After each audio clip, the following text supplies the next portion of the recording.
to do better than they're doing. And that's kind of more the external approach. I think the internal approach, which is more, what are you passionate about? What is the change that you wish to see in the world? And that's something that I'll talk about in a future slide. Those things are actually more important, because you're going to have a lot more fun running your business if indeed it's something that you're passionate about. So EduFire right now is one of those websites where I could live on it all day long. I could spend 16 hours a day on EduFire. So working for me is actually really enjoyable. These previous experiences were not so much, and definitely was a lesson learned for me. So venture number 3 is a company called Learn Out Loud, which still exists. You can go to learnoutloud.com. It's a portal for audio educational content. So we have everything from podcasts to downloadable content. We have all sorts of streaming content, a whole bunch of stuff there. And Learn Out Loud was a company that I started when I was in business school. It was kind of a sideline project because I was very passionate about audio learning. I'm one of those guys who, every time I walk around the house or I drive in my car, I've got something playing, whether it's a podcast or whether it's a lecture that somebody's given, or one of the TED Talks. And I wanted to find and create something that basically, could serve as that one-stop shop. Or if someone said I wanted to learn history or philosophy, they could go to Learn Out Loud and they could see everything in one spot. And when I started the company, I think I was a little bit naive. I had some success with my earlier venture, and even though Pro and Simple Trips and whatnot didn't quite take off, I hadn't really put much effort into them. So I kind of felt that, if I did something and I put a lot of effort into it, that it would definitely be successful. And I think one of the things as an entrepreneur is it's very easy to go into a situation and say, you know what, this worked for me in the past, therefore it's going to work again in the future. And I think with Learn Out Loud, I found out very quickly that wasn't the case. With the 2000 Tutor website, we had created an Amazon affiliate program. It actually got very popular to the extent that I think we were making around $50,000 a quarter just off of Amazon affiliate money.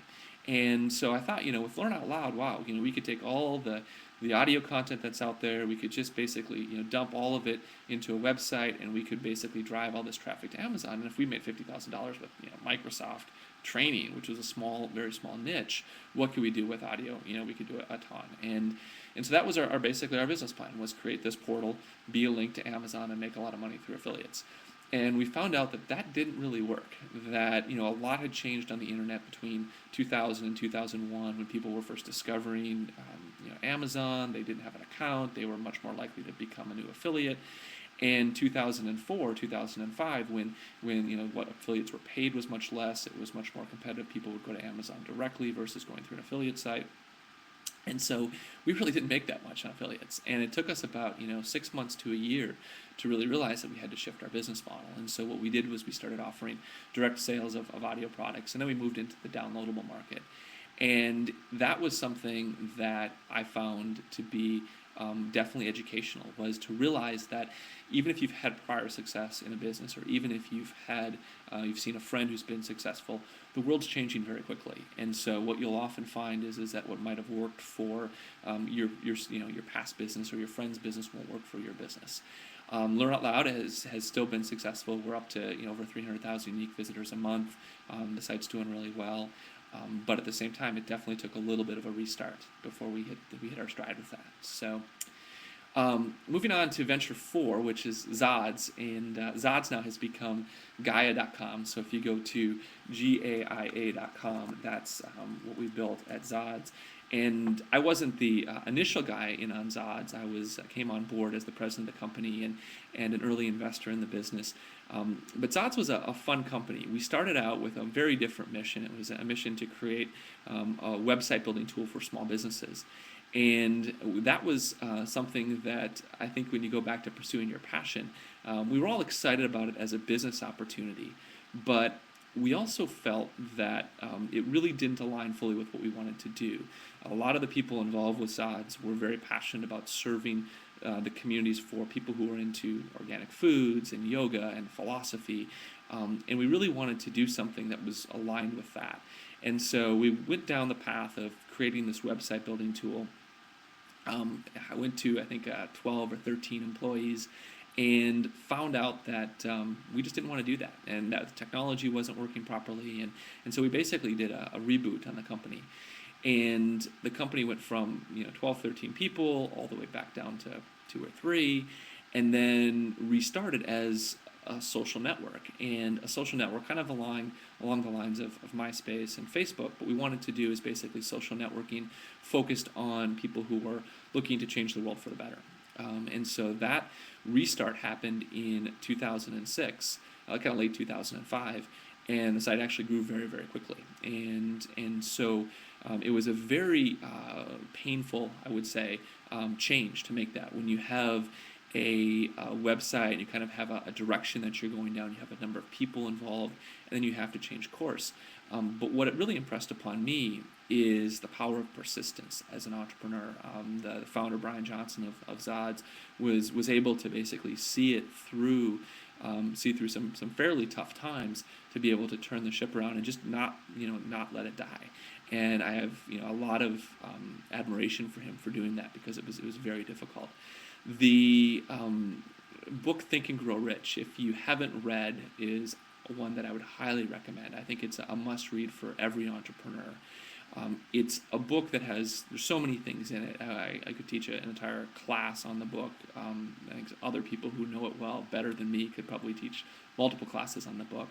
But the one thing about Think and Grow Rich that I think was relevant to Zods, there's a story in Think and Grow Rich about, I think it's gold miners back in the gold rush days, and how one of them had a mine or a potential mine, and they started to dig, and they dug and they dug, and they couldn't quite get to hitting gold, and they finally got to the point they said, you know what, like, we're just going to give it up, and they gave it up, and they went and they sold the rights to that land to somebody else. And the next person came on board and started digging and found gold literally like 6 inches beyond the point where they stopped digging. And I think that story is really telling of our experience with Zods, where we had a point where we I think we're pretty close to being ready to stop digging, but fortunately the people who were involved stuck through, and they kept digging, and then they were able to find something that was actually really cool. So it's a hard thing as an entrepreneur, because sometimes you do just go down the wrong path. You have the wrong idea, you have the wrong business model, and you do have to basically step back and say, you know what, like, I don't want to do this, or I want to change the business model. But I think that many times entrepreneurs fail because they maybe have the right idea, but they don't persist. And that's something, when you look at some of the people who've been extremely successful, they've persisted through some unbelievably bleak conditions. There's a podcast that I recommend everybody who's an entrepreneur listen to. I've actually got a handout at the end of class that I'll give you with some links, and this is included in that handout. But it's a story of a company called Trilogy Software. And Trilogy Software was started by a guy named Joe Lehman. And his story of persistence that he tells in the Entrepreneurial Thought Leaders podcast just blew my mind the first time I heard it. So I would highly recommend listening to that, and also exposing yourself to other stories of people who have been persistent. And that can be, it can be entrepreneurs. It can also be people in sports or politics or any other areas of life, because I think that helps to motivate you as an entrepreneur. Every entrepreneur, we have dark days. We have days when things don't go properly.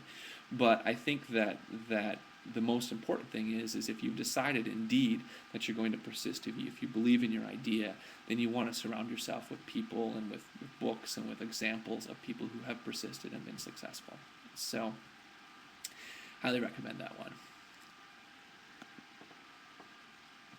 So now, Venture 5 is